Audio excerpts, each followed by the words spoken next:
Hello friends, মাই মম recipe চ্যানেলের আরেকটি পর্বে আপনাদের সকলকে জানাই সুস্বাগত।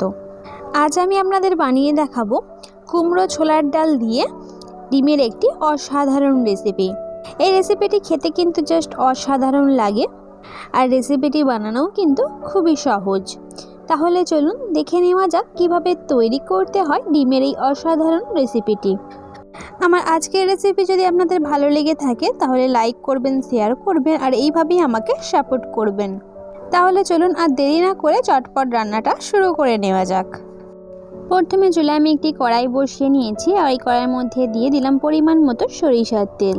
এবার তেলটাকে খুব ভালো করে গরম করে নেব। দেখুন তেলটাকে খুব ভালো করে গরম করে নিয়েছি। এবার এই তেলের মধ্যে দিয়ে দেব আলু। প্রথমে আমি আলুগুলোকে ভেজে নেব। দেখুন সমস্ত আলুগুলো আমি নিয়ে নিলাম।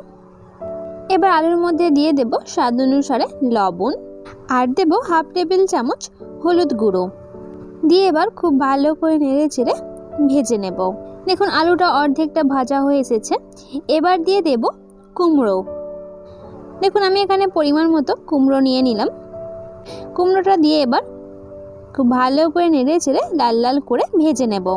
দেখুন আলু এবং কুমড়ো দুটোই কিন্তু আমি খুব ভালো করে একদম লাল লাল করে ভেজে নিয়েছি।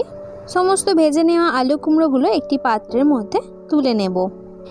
এবার ওই কড়াইয়ের মধ্যে দিয়ে নিয়েছি পরিমাণ মতো সরিষার তেল এবং তেলটাকে ভালো করে গরম করে নিয়েছি। গরম করে নেওয়া তেলের মধ্যে দিয়ে দেব সিদ্ধ করে নেওয়া ডিম। ডিমগুলো আমি ভালো করে ছাড়িয়ে নিয়ে চারি সাইডে আমি চিড়ে নিয়েছি। এবার দিয়ে দেব হাফ টেবিল চামচ হলুদ গুঁড়ো, আর দেব স্বাদ অনুসারে লবণ দিয়ে এবার খুব ভালো করে ডিমগুলোকে লাল লাল করে ভেজে নেব। দেখুন খুব ভালো করে লাল লাল করে ডিমগুলোকে আমি ভেজে নিয়েছি। এবার আমি ভেজে নেওয়া ডিমগুলো একটি পাত্রের মধ্যে তুলে নেব। দেখুন সমস্ত ভেজে নেওয়া ডিমগুলো একটি পাত্রের মধ্যে তুলে নিলাম।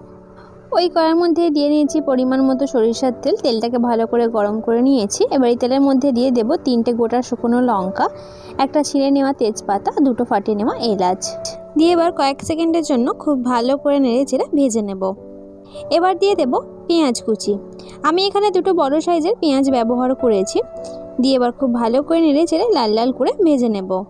কড়াইটা ছোট হওয়ার কারণে আমি হাঁড়ির মধ্যে ঢেলে নিলাম পেঁয়াজটাকে। দিয়ে এবার ভালো করে নেড়ে চেড়ে লাল লাল করে ভেজে নেব। দেখুন পেঁয়াজটাকে আমি লাল লাল করে ভেজে নিয়েছি। এবার দিয়ে দেব 1 টেবিল চামচ আদা রসুনের পেস্ট দিয়ে এবার ভালো করে নেড়ে চেড়ে ভেজে নেব বা কষিয়ে নেব। এবার দেব একটা টমেটো কুচি। আমি এখানে একটা মিডিয়াম সাইজের টমেটো ব্যবহার করেছি। টমেটোটা দিয়ে আবারও খুব ভালো করে নেড়ে চেড়ে ভেজে নেব। টমেটোর মধ্যে দিয়ে দেব পরিমাণ মতো লবণ দিয়ে ভালো করে নেড়ে চেড়ে ভেজে নেব। টমেটোর ওপর যদি লবণ দিয়ে ভাজেন তাহলে টমেটোটা কিন্তু অনেক তাড়াতাড়ি সফট হয়ে আসে। এবার দিয়ে দিলাম সামান্য পরিমাণে একটু পানিটা দিয়ে ভালো করে নাড়াচাড়া করে নিলাম। দেখুন এইভাবে ভালো করে নাড়াচাড়া করে নিয়ে এবার আমি একে একে গুঁড়ো মশলাগুলো দিয়ে দেব হাফ টেবিল চামচ হলুদ গুঁড়ো, 1.5 টেবিল চামচ লঙ্কা গুঁড়ো, 1 টেবিল চামচ জিরে গুঁড়ো, 1 টেবিল চামচ রোস্টেড ধনে গুঁড়ো দিয়ে এবার খুব ভালো করে নেড়ে ছেড়ে কষিয়ে নেব। গুঁড়ো মশলা যতক্ষণ না কাঁচা গন্ধটা যায় ততক্ষণ কিন্তু খুব ভালো করে নেড়ে ছেড়ে কষিয়ে নিতে হবে। এবার দেব সামান্য পরিমাণে একটু পানিটা দিয়ে আবারও খুব ভালো করে কষিয়ে নেব। এবার দেব স্বাদ অনুসারে লবণটা আপনারা বুঝে দেবেন, কারণ আলু কুমড়ো ভাজার সময় লবণ দিয়ে ভাজা হয়েছিল এবং ডিম ভাজার সময় লবণ দিয়ে ভাজা হয়েছিল, তাই বুঝে দেবেন। দিয়ে ভালো করে নেড়ে চেড়ে এইভাবে কষিয়ে নিতে হবে। দেখুন খুব ভালো করে কষিয়ে নিয়েছি, আর মশলা দিয়ে দেখুন পুরো তেল ছেড়ে দিয়েছে। এবার দিয়ে দেব আগে থেকে ভেজে রাখা আলু আর কুমড়ো। দেখুন সমস্ত ভেজে নেওয়া আলু কুমড়োগুলো দিয়ে দিলাম। দিয়ে এবার ভালো করে কষিয়ে নেব। এবার দেব সামান্য পরিমাণে একটু পানিটা দিয়ে আবারও খুব ভালো করে নেড়ে চেড়ে কষিয়ে নেব। দেখুন বেশ কিছুক্ষণ আমি খুব ভালো করে কষিয়ে নিয়েছি। এবার দিয়ে দেব আগে থেকে সিদ্ধ করে নেওয়া ছোলার ডাল। আমি এখানে 3টে সিটি দিয়ে ছোলার ডালটাকে সিদ্ধ করে নিয়েছি, আর আমি এখানে 1 বাটি পরিমাণে ছোলার ডাল ব্যবহার করেছি। দেখুন সমস্ত ছোলার ডালগুলো আমি দিয়ে দিলাম। দিয়ে এবার খুব ভালো করে নেড়ে চেড়ে কষিয়ে নেব। দেখুন খুব ভালো করে একদম শুকনো শুকনো করে কষিয়ে নিয়েছি। এবার দিয়ে দেব পরিমাণ মতো পানি। দেখুন আমি এখানে পরিমাণ মতো পানি দিয়ে নিলাম। দিয়ে এবার খুব ভালো করে নেড়ে চেড়ে মিশিয়ে নেব। দেখুন এইভাবে ভালো করে নেড়ে চেড়ে মিশিয়ে নিতে হবে। এবার আমি একে একে ভেজে রাখা ডিমগুলো দিয়ে দেব। দেখুন একে একে সমস্ত ভেজে নেওয়া ডিমগুলোই আমি দিয়ে দিলাম। দিয়ে এবার একটু নাড়াচাড়া করে নেব। এইভাবে একটু নাড়াচাড়া করে নেওয়ার পর এবার দেব হাফ টেবিল চামচ গরম মশলা পাউডার, দিয়ে ভালো করে নাড়াচাড়া করে নেব। দেখুন ভালো করে নাড়াচাড়া করে নিয়েছি। এবার আমি ঢাকা দিয়ে একদম লো ফ্লেমে 10 মিনিটের জন্য রান্না করে নেব। 10 মিনিট পর ফেরত এলাম।